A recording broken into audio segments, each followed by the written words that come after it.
पे आपको पढ़ाया जा रहा हूँ फीमेल रिप्रोडक्टिव सिस्टम के बारे में। तो आपको यहाँ पे फीमेल रिप्रोडक्टिव सिस्टम दिख रहा है और मैंने ये लेआउट यहाँ पे ड्रॉ किया हुआ है। आप इसको देख सकते हैं कि फीमेल रिप्रोडक्टिव सिस्टम में कौन कौन सी चीजें आती हैं।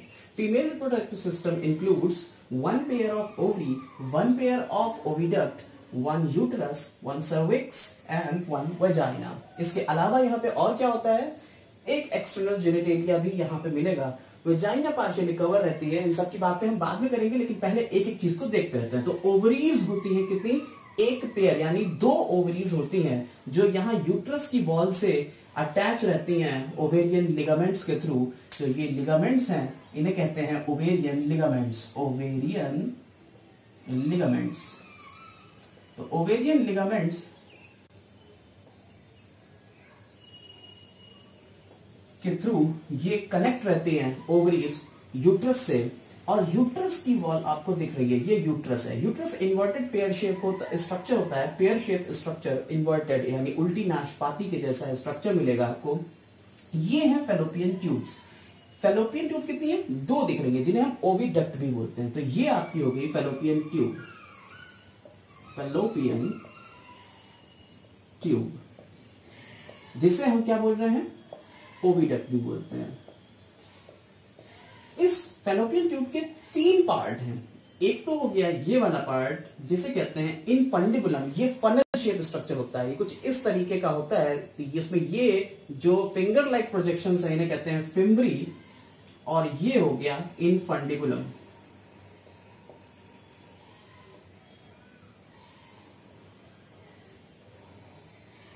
हाँ, ये हो गई आपकी फिम्ब्री।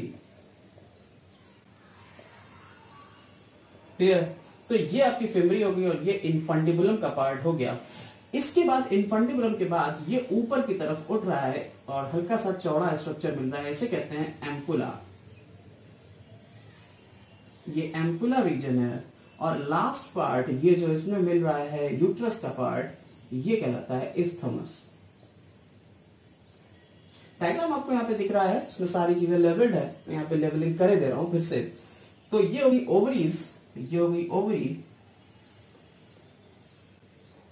ओवरी, ओविडक्ट, यूट्रस, ये वाला पार्ट देखिए, ये जो फनल शेप स्ट्रक्चर आपको छोटा सा मिल रहा है यहाँ पे, ये एक जो ट्यूब लाइक स्ट्रक्चर मिल रहा है, ये पार्ट कहलाता है cervix. It is a part of uterus, but इसे अलग से सिंबलाइज किया गया है सर्विक्स। तो ये सर्विक्स हो गया। ये वाला पार्ट कौन सा है, ये। तो लेवलिंग आपने देख ली कि यहाँ पे लेवलिंग किस तरीके से है। कौन कौन सा पार्ट हो गया, वेजाइना हो गया, सर्विक्स हो गया, यूट्रस हो गया, ओवरी हो गई, और ये हो गई फेलोपियन ट्यूब्स। यूट्रस की लाइनिंग्स जो हैं, यूट्रस की 3 लाइनिंग, ये आउटर मोस्ट जो ब्लैक कलर के रीजन आपको दिख रहा है, मैं इसको यहाँ पे मार्किंग कर देता हूं। जो ब्लैक कलर का रीजन आपको दिख रहा है, तो इसको हटा दे रहा है। यूट्रस किस शेप का है, इन्वर्टेड पेयर शेप हो गया। आपको फीमेल रिप्रोडक्टिव स्ट्रक्चर समझ में आ गया। कौन कौन से पार्ट आते हैं फीमेल रिप्रोडक्टिव सिस्टम में, ovaries, fallopian tube, uterus, cervix और वेजाइना। क्लियर है? 10th क्लास तक इतनी ही चीजें लिखी हुई हैं आपके एनसीईआरटी में। इसके बाद की बातें हम लोग बाद में करेंगे, जो एक्स्ट्रा पॉइंट है वो बाद में। तो यूट्रस के 3 पार्ट है, 3 लाइनिंग है, 3 कवरिंग है यूट्रस की। सबसे बाहर ब्लैक कलर से मैंने यहाँ पे पोर्शन किया हुआ है पेरीमेट्रियम, ब्लू कलर से जो पोर्शन है वो है मायोमेट्रियम, और अंदर वाला जो है इनर मोस्ट लाइनिंग उसे कहते हैं एंडोमेट्रियम। तो आपको पेरीमेट्रियम, मायोमेट्रियम और एंडोमेट्रियम दिख रहा है। इसके बाद हम लोग जो बात करेंगे इंटरनल लाइनिंग के बाद, ये आपको इंटरनल लाइनिंग जो है वो कैसी दिखती है, इन सब की बातें हम लोगों की बाद में होगी। लेकिन हम लोगों को यहाँ फीमेल रिप्रोडक्टिव सिस्टम के बारे में पढ़ना है, तो आपको फीमेल रिप्रोडक्टिव सिस्टम के बारे में यहाँ पे चीजें समझ में आ गई होंगी। आई थिंक आपको इतनी चीजें समझ में आ गई कि फीमेल रिप्रोडक्टिव सिस्टम में क्या क्या चीजें होती हैं। 1 pair ovary, 1 pair fallopian tube, 1 uterus, 1 cervix and 1 vagina. Vagina की जो कवरिंग होती है, वेजाइना बाहर की तरफ पार्शियली कवर्ड रहती है एक मेम्ब्रेनस स्ट्रक्चर से, जिसे कहते हैं हाइमेन। इसे क्या बोलते हैं, हाइमेन बोलते हैं। ये hymen vigorous exercise, horse riding, bicycling करने पे ये हाइमेन किसी भी वजह से रप्चर हो सकती है। तो ये हाइमेन जो है वो रप्चर भी हो जाती है, कुछ फीमेल्स में ये नहीं भी मिलेगी due to vigorous exercise like horse riding, bicycling, इस तरीके की चीजें अगर आप करेंगे तो ये आपकी हाइमेन जो है वो रप्चर हो जाएगी। ये हो गया वेजाइना का पार्ट। तो ये इतनी चीजें आपको समझ में आई, फीमेल रिप्रोडक्टिव सिस्टम का ये एक पार्ट होता है। अब ओवरी का फंक्शन जरा से समझ लीजिए कि ओवरी का फंक्शन क्या होता है। जो ओवरी है, ये ओवरी का क्या फंक्शन होता है। ओवरी से बेसिकली ओवा रिलीज होता है।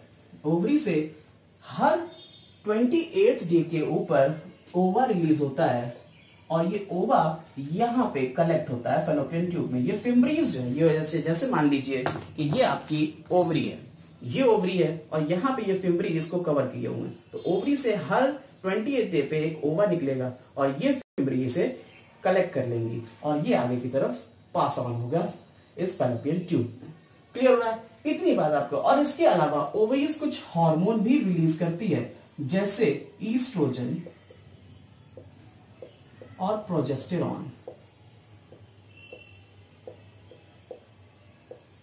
क्लियर हो रहा है? तो ईस्ट्रोजन और प्रोजेस्टेरॉन ये दो हार्मोन भी ओवरी रिलीज करती है। इतनी बातें आपको पता चल गई। यूट्रस का काम क्या होता है? ये यूट्रस जो है, यूट्रस का काम होता है कि जो फर्टिलाइज्ड एग आ रहा होगा उसको यहां इम्प्लांट करेगा। यूट्रस का काम क्या होता है? फर्टिलाइज्ड एग को इम्प्लांट करना और डेवलपिंग बेबी को नरिश करना।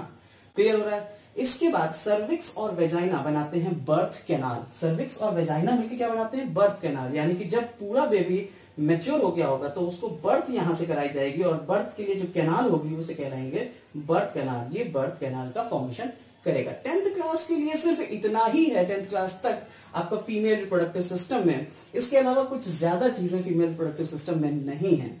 इसके बाद हम लोग जो बात करेंगे वो करेंगे बात मेंस्ट्रुअल साइकिल की, आपके फर्टिलाइजेशन की, और साथ ही साथ हम लोग इम्प्लांटेशन और प्लेसेंटा की भी बात करेंगे हमारी अगली वीडियो में। तब तक के लिए चैनल को सब्सक्राइब कर लें, वीडियो को लाइक और शेयर जरूर कर दें और बेल आइकन दबा दें ताकि आपको नेक्स्ट वीडियो का नोटिफिकेशन तुरंत मिलता रहे जैसे जैसे वीडियोस अपलोड होती रहें। Thank you.